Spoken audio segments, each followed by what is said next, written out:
जय हरी. एकादश स्कंध भाग 206.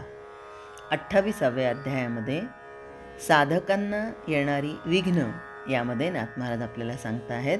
ज्याच्या मुखात नाम आणि कानात भगवंताची गुणकीर्ती असते त्याच्या मनात भक्ती उदय पावते आणि त्याचे देहकर्म देवाची सेवा घडते. जागृती, स्वप्न आणि सुषुप्ती या तिन्ही अवस्थांमध्ये तो एका भगवंतालाच पाहतो. तो आपलं चित्त कधी रिकामच ठेवत नाही. त्याचे तिन्ही गुण मावळतात. अहंकार निवृत्त होतो, विषयासक्ती नाहीशी होते. सारे भोग देवाला अर्पण केल्यानं त्याला ते बाधत नाहीत. इंद्रिय भोगामध्ये सुद्धा भक्त स्वस्वरूपाची भावना ठेवतात. त्यामुळं दृश्याची स्फूर्ती मावळते आणि मनोमळ आपोआप झडून जातो. भोग भोगत असता आत्मानुसंधान टिकवणारा अकर्तात्मबोध हे साधण्यास भक्ती हाच उपाय आहे. मग एकाने नाथ महाराजांना विचारलं की नाथ महाराज, मग असं सगळं करणारा तो ज्ञानी पुरुष म्हणायचं का? ते म्हणे हो. मग या ज्ञानी पुरुषाचं वागणं कसं असतं?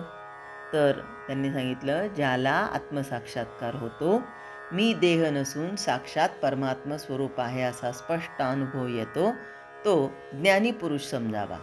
अनुभव हा मनाचा धर्म असल्यानं ज्ञानी पुरुषाला त्याच्या देहावरून ओळखणं बरोबर नसून मनावरून ओळखायला हवं. त्याच्या मनाची अवस्था यथार्थपणे लक्षात येण्यास आपल्याला थोडा तरी तसा अनुभव यावा लागतो. हे जरी खरं तरी निपक्षपात तर्कबुद्धीनं विचार केल्यास ज्ञानी पुरुषांच्या अंतरंगाची साधारणपणे कल्पना अशी येते. नाथांनी तसं इथे वर्णन केलेलं आहे. नाथ महाराज म्हणतात की लोकरीतीप्रमाणे ज्ञाता प्रपंचात वावरत असलेला दिसतो. इतर प्रापंचिकांप्रमाणे लौकिक कर्म करत असता त्याला अहंता बाधत नाही. साखरेपासून केलेला कडू फळांचा घड गोडच लागतो. त्याचप्रमाणे अशाश्वतपणे इंद्रियांना भासणारा हा प्रपंच ज्ञात्याला ब्रह्मस्वरूपच दिसून त्यामध्ये तो स्वानंदानं सर्व काळ संतुष्ट असतो. त्याचा मीपणा संबंध विश्वाला व्यापून असल्यानं प्रारब्ध कर्मानुसार देह वागत असता तो देहातीतच असतो.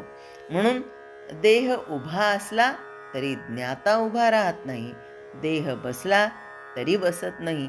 स्वस्वरूपाच्या ठिकाणी उठणं आणि बसणं नसतं. ज्ञाता तेच स्वरूप झालेला असतो, म्हणून उठणं आणि बसणं त्याला जाणवत नाही.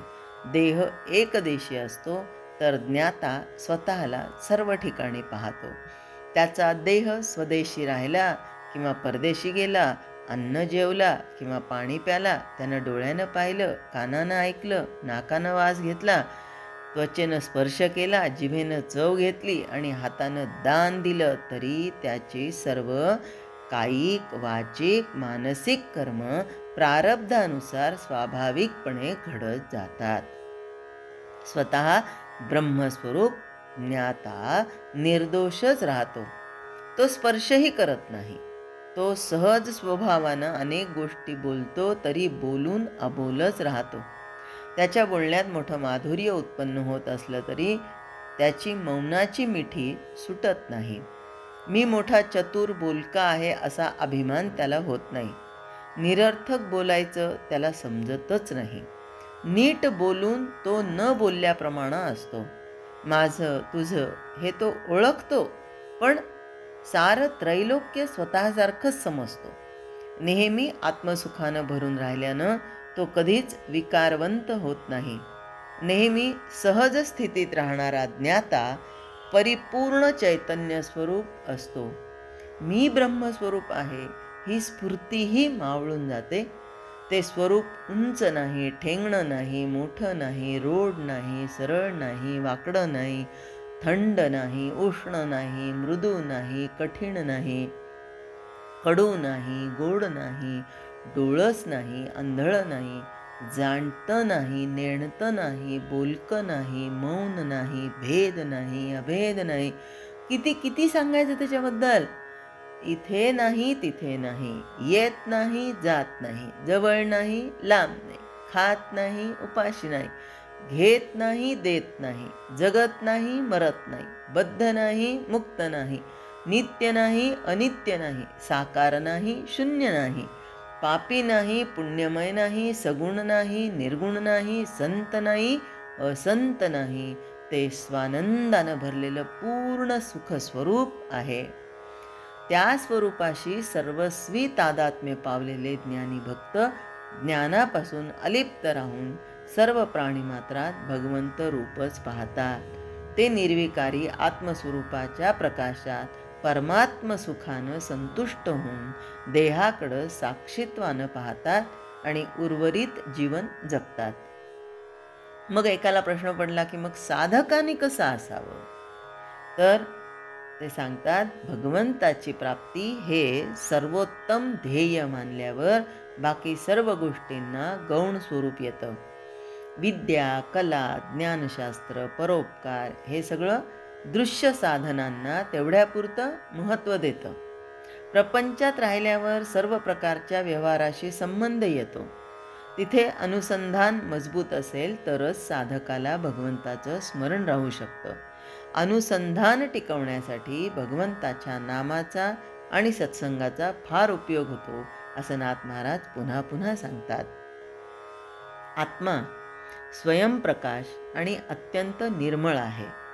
तो सदा सर्वदा स्वानंदानं परिपूर्ण असल्यानं दृश्यातील भेद त्याला चिकटत नाहीत. त्याला जो जाणतो तो मोठा भाग्यवान होय. अशा ज्ञात्याला संसाराचा भ्रम बाधत नाही आणि देहात असून देहाचे गुण चिकटत नाही. वादविवाद करणारी दर्शने, अनेक प्रकारची शास्त्रे आणि नाना प्रकारच्या कला व्यवहारात महत्त्वाच्या दिसल्या तरी आत्मज्ञानाला उपयोगी पडत नाहीत. साधन करत असता अनुतापयुक्त अंतःकरणानं आत्म्याचा विचार करण्यास शास्त्र आणि कला उपयोगी पडतात हे खरं, पण ज्यांना आत्मज्ञान होतं ते शब्दज्ञानाची उपेक्षा करतात. शब्दज्ञानाचा अभिमान जसा वाढतो तसं आत्मज्ञान दूर दूर पळतं. म्हणून जेव्हा सर्व शब्दज्ञानाचा आणि भाषणाचा विराम होतो तेव्हाच आत्मवस्तू प्रगट होते. माता पिता नातेवाईक सगळे मिळून कन्या वराला समारंभानं अर्पण करतात. परंतु भ्रताराशी एकांत करण्याच्या समयी शेजेजवळ माता पिता आप्त इष्ट वगैरे असणं हा मोठा प्रतिबंध होऊन तो पतिसुखात व्यत्यय आणतो. त्याचप्रमाणे व्यावहारिक चातुर्य, विद्वत्ता, शहाणपण, योग्यता हे चांगली असली तरी आत्मज्ञानाच्या आड येतात. वास्तविक आत्म्याच्या सत्तेनंच डोळे पाहतात, कान ऐकतात, वाणी बोलते, मन संकल्प विकल्प करतं आणि बुद्धी विचार करते. विचार हे सर्व जड असल्यानं चित्स्वरूप आत्मा त्यांना ओळखता येत नाही. म्हणून देहाभिमानानं नाडलेल्या चांगल्या लोकांचीही संगत धरू नये. इतकंच काय, भगवंताशिवाय नुसता योगाभ्यास करण्याच्या नादी लागू नये. योग साधन करू लागलं म्हणजे अनेक विघ्न आड येतात. योग बलानं त्यांचा विरोध करता येतो, परंतु इंद्रियांचा, वृत्तीचा आणि विकल्पांचा विरोध करून ध्यान लावणं कठीण असतं. यासाठी साधकानं भगवंताचं ध्यान धरावं. ध्यान जमत नसेल तर नामसंकीर्तन करावं. नामानं विघ्ने नाश पावतात आणि भगवंताचं प्रेम निर्माण होतं. ते नाम मुखात राहण्यास भगवंताची सेवा मनापासून करावी. शुद्ध भावना ठेवून सत्संग असं जर केली तर मुखात नाम ठरतं. आपण ज्याच्या संगतीत राहू त्याचे गुण आपल्याला चिकटतात की नाही. मग आपण काय म्हणतो, ढवळ्या शेजारी पोवळ्या बांधला, वान नाही तो गुण लागला. मग सत्संगत जर झाली तर सत्संगी काय करत असतो, नेहमी नामस्मरण करत असतो. आणि असं केल्याने काय होतं तर चित्तातील विकल्प नाहीसे होऊन भक्ती आपोआप उदय पावते. अशा प्रकारे जो भगवंताला अनन्य शरण जातो त्याच्या मनात अभेद भक्तीचं सामर्थ्य निर्माण होऊन त्याला तो स्वतः पावन होतोच, पण जगाला देखील पावन करतो. कारण त्याच्या सहवासात जे जे येतील आता बघा, ते चंदनाच्या जवळ बाभळी जरी असली तरी त्या बाभळीला चंदनाचा सुगंध जसा येतो तसा हा सत्संगाने स्वतः तर भक्त बनतोच आणि जगतामध्ये भक्ती निर्माण करून अनेक जणांना भक्ती मार्गाला लावतो. आणि म्हणून याची वृत्ती कशी होते तर भगवत भाव सर्वाभूती, भगवत भाव सर्वाभूती या नावगा अभेद भक्ती, हे आकळल्या भजन स्थिती, अहंकृती उरेना, अहंकृती उरेना. 28व्या अध्यायामध्ये इथेच पूर्णविराम देऊया. जय हरी. स्तोत्र, मंत्र, संपूर्ण भगवद्गीता, एकनाथी भागवत आणि श्रीमद भागवत कथा नित्य ऐकण्यासाठी आणि त्याचबरोबर डोहाळे, पाळणे, उखाणे आणि खास महिलांसाठी किचन टिप्स हे ऐकण्यासाठी माझ्या या चॅनलला आपण अजून सबस्क्राईब केले नसेल तर एकदा नक्की सबस्क्राईब करा आणि हो, लाईक व शेअर करायला विसरू नका.